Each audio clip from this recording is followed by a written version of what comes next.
Apa kabar Ibu? Alhamdulillah sehat. Alhamdulillah. Sebelumnya saya sangat berterima kasih nih Bu Eti, karena Ibu Eti sudah mau meluangkan waktunya, sudah memberi kesempatan sama saya pada hari ini untuk saya mau ngobrol bersama Ibu untuk memenuhi tugas CGP saya. Makasih ya Bu ya. Namun di sini mungkin saya akan meminta waktu Ibu kurang lebih 15-20 menit ya Bu Eti ya. Siap. Di sini akan ada tugas saya itu mengenai materi pengambilan keputusan berbasis nilai-nilai kebajikan sebagai seorang pemimpin. Baik Bu, besar harapan saya di sini Ibu dapat berbagi pengalaman sama saya CGP dalam tugas saya ini Bu. Seperti itu. Kalau saya boleh tahu ya Bu Eti ya, Bu Eti di sini kurang lebih menjadi kepala sekolah itu sudah berapa lama ya Ibu ya? Iya. Saya diangkat kepala sekolah tahun 2016. Waktu itu diangkat di SMP Negeri 101 Jakarta. Dan 5 tahun di situ, tahun 2021 saya dimutasi di SMP Negeri 271 Jakarta. Jadi dari 101 ke 271 sudah 8 tahun, persis 8 tahun di bulan September. Ya, berarti Bu Eti sudah 8 tahun ya Bu ya menjabat sebagai kepala sekolah. Wah, berarti pengalamannya dalam memutuskan suatu permasalahan ya Bu ya, dalam mengambil kebijakan, dalam mengambil solusi, pastinya sudah banyak sekali ya Bu ya pengalamannya, karena kan sudah ada 2 sekolah yang pernah Ibu pimpin ya Bu ya. Iya. Seperti itu. Baik Ibu, di sini untuk pertanyaan yang pertama ya Bu ya, di sini ketika terjadi suatu masalah Bu atau peristiwa atau kita sebutlah kasus ya Bu ya, kira-kira bagaimana Ibu bisa menentukan atau mengidentifikasi bahwa kasus tersebut atau permasalahan tersebut atau informasi tersebut masuk ke dalam dilema etika atau bujukan moral? Iya, mengidentifikasi ya ini Mbak. Iya. Bu Fira, saya lupa Mbak Fira. Iya Bu Eti. Iya, untuk mengidentifikasi di sini ya kami tentunya bekerja sama dengan wakil ya, dengan wakil untuk saling sharing, berbagi dalam menyelesaikan kasus. Terutama di sini adalah kami mungkin memanggil dulu ya, jadi manggil dulu kasusnya satu persatu, jadi tidak berbarengan ya, mungkin satu persatu kira-kira kasusnya apa, gitu. Nah, di beda waktu, di lain waktu namanya, jadi tidak berbarengan. Terus nanti suatu saat setelah kita satu persatu mengidentifikasi tersebut ya, baru nanti bersama-sama gitu. Saya kira itu. Oke, baik. Terima kasih. Berarti kalau untuk dalam menentukannya Bu ya, Bu Eti, apakah itu permasalahan yang masuk ke dalam dilema etika atau bujukan moral, itu bagaimana ya Bu ya pengambilan keputusannya? Untuk pengambilan keputusan ya, kita kan sebelumnya mengidentifikasi terlebih dahulu ya Mbak Fira, kasusnya apa gitu kan. Soalnya banyak kasus ya di kami, ada antara guru, antara guru dengan guru, antara guru dengan murid gitu, yang udah problemanya udah benar-benar merupakan dilema. Di satu sisi kita misalnya itu guru saya yang harus saya lindungi, ya, di sisi lain itu adalah peserta didik yang memang harus dibantu, karena latar belakangnya memang rumit gitu. Itu benar-benar gitu. Jadi kalau untuk kasusnya, boleh saya ceritakan nih kasusnya. Jadi secara garis besarnya mungkin tanpa menyebut nama mungkin ya. Berarti. Jadi saat guru itu mengajar ya, dan murid itu peserta didik itu mungkin pas lagi ada masalah ya, pas ada lagi masalah, dia lagi lagi panas-panasnya. Nah, ditanyalah sama guru, mana pekerjaan kalian misalnya, mana pekerjaan kamu. Nah, tahu-tahu murid itu ini guru, jadi kayak ngelawan gitu ya, ngelawan guru gitu. Tetapi hanya ngelawan saja, tidak sampai terjadi pukul gitu, kontak fisik. Nah, di situ kami benar-benar dilema ya, harus memutuskan bagaimana.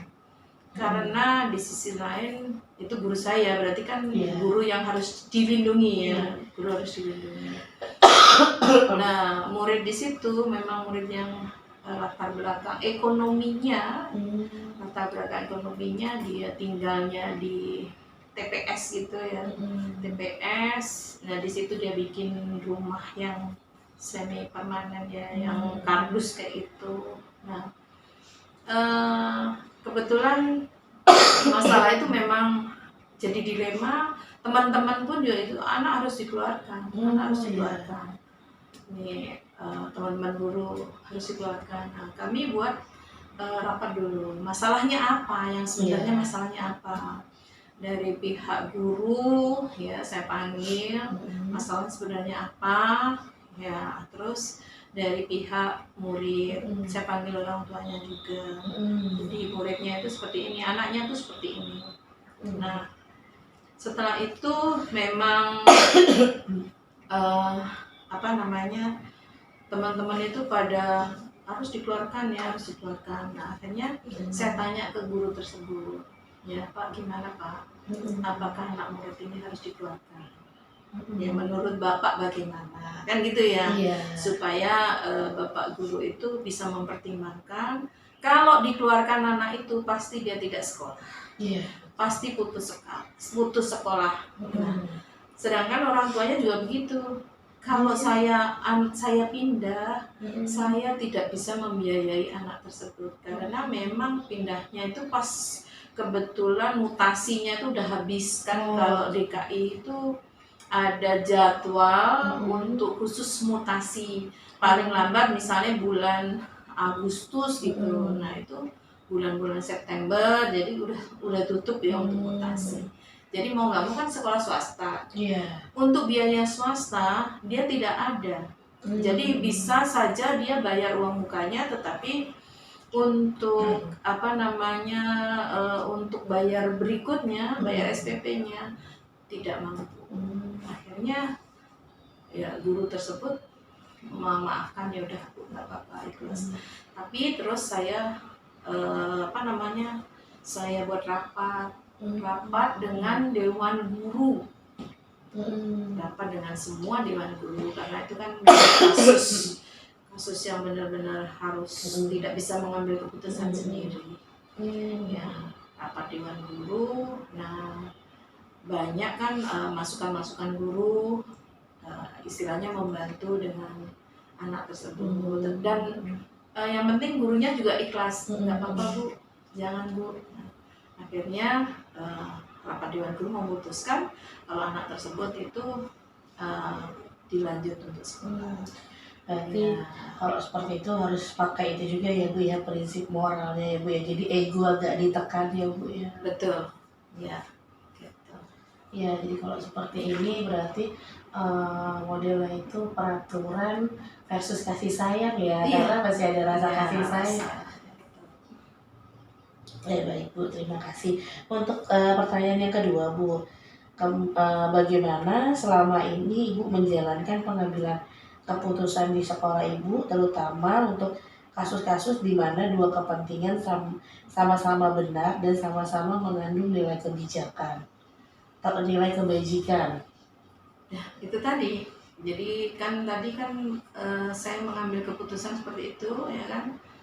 Saya satu-satu saya panggil, gurunya saya kumpulkan jadi rapat dengan dewan guru untuk memutuskan seperti itu. Ya, jadi itu sudah keputusan rapat. Kalau sudah keputusan rapat berarti tidak ada dong untuk rasa itu nggak dikeluarkan berkat saya kayak gitu. Meskipun teman-temannya kan tahu masalah dia ya kan, masalah dia tahu kok anak ini tidak dikeluarkan. Nah karena untungnya gurunya memaafkan lah. Iya. Gitu. Dilema etika ya Bu. Iya ya. itu dilema banget kan. Itu benar. Ya berarti di sini pertanyaan yang ketiga ya Bu ya, langkah-langkah atau prosedur seperti apa yang biasa Ibu lakukan selama ini?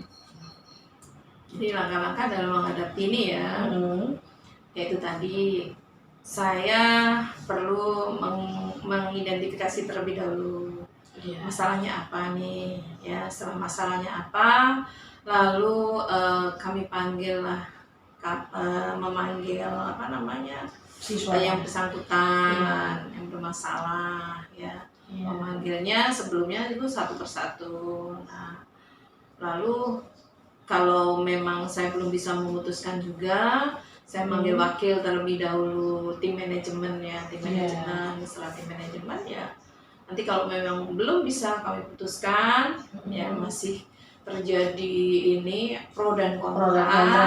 Nah saya bukalah untuk rapat di Jadi melibatkan tidak hanya memutuskan sendiri ya Bu ya, berusaha untuk melibatkan orang lain juga ya Bu ya.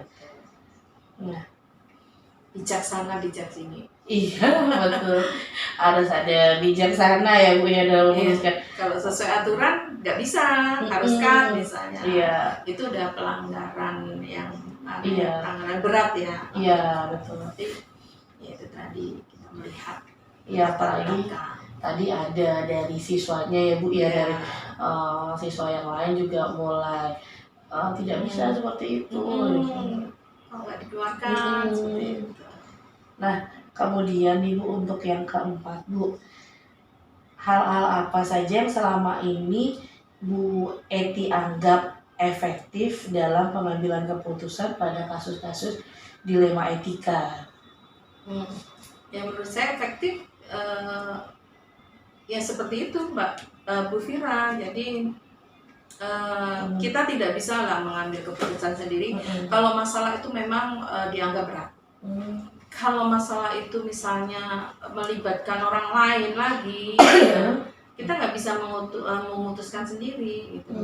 Kita tetap mengacu kepada itu tadi pertimbangan-pertimbangan. Ya. Bagaimana memutuskan seperti ini, terlibat semua ya, wakil kesiswaan. Kalau peserta didik ya tetap dengan BK wakil kesiswaan misalnya seperti itu. Berarti ada guru yang terlibat ya Bu. Bu Eti ya. Kemudian yang kelima nih Bu, yang kelima itu hal-hal apa saja yang selama ini merupakan tantangan nih Bu dalam Bu Eti mengambil keputusan pada kasus-kasus dilema etika nih, tantangannya Bu? Pasti banyak ya Bu ya. Iya. Itu tadi tantangannya mungkin dari teman-temannya peserta didik. Ya kan? Itu tantangan gitu. Terus dari masyarakat ya. Masyarakat tentunya ya tantangan itu dari masyarakat. Kita dengan pertimbangan ya. Terus terutama dari guru juga. Kan pro dan kontra. Iya betul. Banyak lah yang kontra otomatis seperti itu.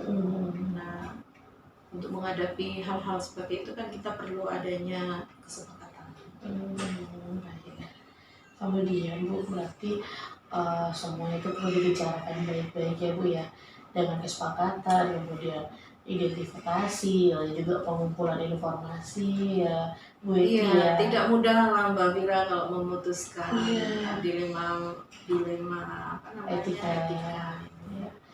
Kemudian nih Bu Eti nih untuk yang pertanyaan yang keenam di sini, apakah ketika Bu Eti memiliki sebuah tata kelola atau jadwal tertentu dalam sebuah penyelesaian kasus dilema etika atau permasalahan dilema etika, apakah Bu Eti langsung menyelesaikannya di tempat atau memiliki sebuah jadwal untuk menyelesaikannya. Kemudian bentuknya atau prosedurnya seperti apa yang Bu Eti jalankan. Iya, tergantung masalahnya ya. Kalau seperti ini masalah harus diselesaikan di tempat, berarti masalah itu memang benar-benar tidak berat ya. Dalam arti misalnya anak misalnya di sini melanggar aturan ya, dia terlambat sekolah misalnya ya, terlambat sekolah aja yang kecil ya, terlambat sekolah. Nah, kan harus diselesaikan di tempat ya, menggunakan segitiga restitusi ya. Sekarang segitiga restitusi. Jadi kenapa anak kamu terlambat? Nah, suruh merenung sendiri bagaimana supaya kalian tidak terlambat. Jadi dia memutuskan sendiri. Nah, kalau seperti itu kan enak ya. Jadi bukan kamu harus ini kan, tidak boleh seperti itu. Tidak boleh pada saat itu. Dia bisa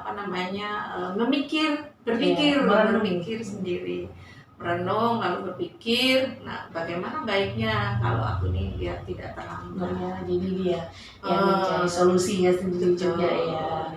Itu berarti penyelesaian masalah yang memang tidak berat ya. Tapi kalau masalahnya itu sudah berat, mengandung pro dan kontra, nah itu memang harus kita bicarakan. Tidak bisa itu diselesaikan di tempat itu.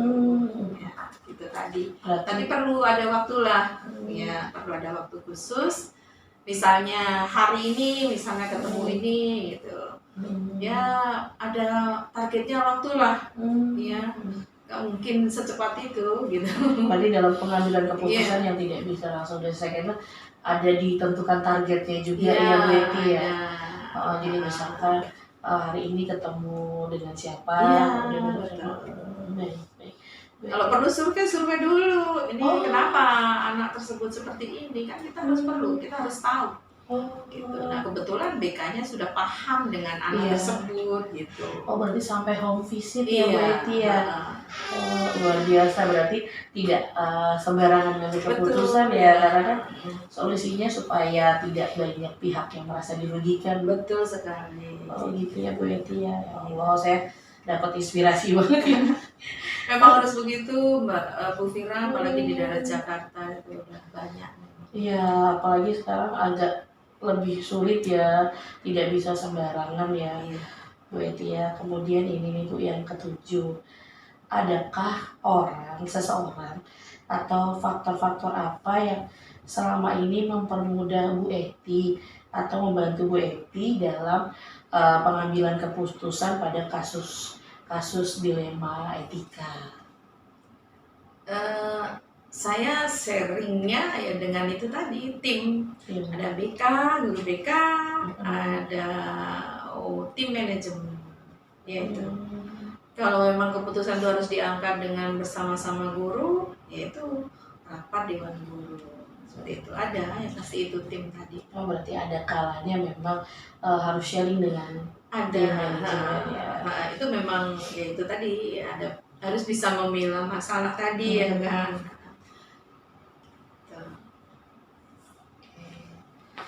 Ya, kemudian nih Bu Eti satu lagi nih, mohon maaf ya Bu ya, dari semua hal yang sudah Bu Eti sampaikan ya Bu ya, pembelajaran apa yang dapat Bu Eti ambil waktu itu dari pengalaman Bu Eti selama 8 tahun menjadi kepala sekolah dalam mengambil keputusan dilema etika nih Bu? Iya. Gini, kalau mengambil keputusan itu kita memang harus melihat latar belakangnya, ya kan? Latar belakangnya masalah itu bagaimana? Kenapa muncul masalah? Ya kan, kita harus melihat dulu ini kenapa ini anak ini bermasalah. Berarti kan punya ini sendiri ya. Pasti ada yang melatar belakangi anak berbuat seperti itu. Pasti ada. Entah itu dari keluarganya, orang tuanya, masyarakat, pergaulannya, pasti ada. Kita mencari tahu dulu ya masalah anak-anak tersebut punya masalah. Nah, Jadi nggak langsung kita kita ambil keputusan, tetapi kita mencari dulu permasalahannya yang melatar belakangi masalah tersebut, yaitu apa, tuh karena apa. Nah, kita buat untuk menjadi keputusan bersama. Ya, tentunya kita itu tidak melihat yang segi negatifnya saja ya Mbak Fira. Jadi kita harus melihat yang positifnya. Jadi melihat misalnya seseorang nih, guru nih, kita kan pasti ada dong, dia punya kelemahan dong, punya sisi negatifnya. Ada sisi negatifnya. Nggak mungkin dia tuh positif semua, ya kan? Tetapi ada positif dan negatif. Nah, saya selalu mengambil positifnya, ya kan? Misalnya ada guru nih, Bu ini seperti ini. Saya nggak langsung mengklaim bahwa ibu ini suka begini gitu, tidak. Tetapi saya lihat dulu, ya kan? Mengapa itu seperti itu, ya kan? Dan positifnya apa? Ternyata setelah saya ngambil positifnya, istilahnya kita olah rasanya ya, kita dekati lah ya, kita dekati. Ternyata memang akhirnya dia mampu, ternyata bisa diberikan kepercayaan, tanggung jawab itu bisa, gitu. Karena merasa diuangke ya, dia merasa dianggap ada, dianggap gitu. Orang-orang yang begitu kan kadang nggak dianggap gitu ya. Saya itu tadi, jadi saya lihat positifnya, lalu diuangke tadi, dianggap ada. Ternyata memang bagus seperti itu. Jadi saya sama ini tuh, kalau ini diaduin ini seperti ini Bu, ini nggak pernah ini. Kenapa begitu? Nah, akhirnya kan saya ajak ngobrol. Nah, ternyata dia bisa ini loh. Ya, saya suruh ya, saya selalu mencoba dulu. Diberi kepercayaan. Betul sekali. Kita percayain dulu. Oh, ternyata bisa dia ya. Bisa ternyata, ya udah, berarti bagus. Ada perkembangan. Banyak seperti itu sih selama ini. Dengan kedekatan itu tadi. Mengambil sisi positifnya.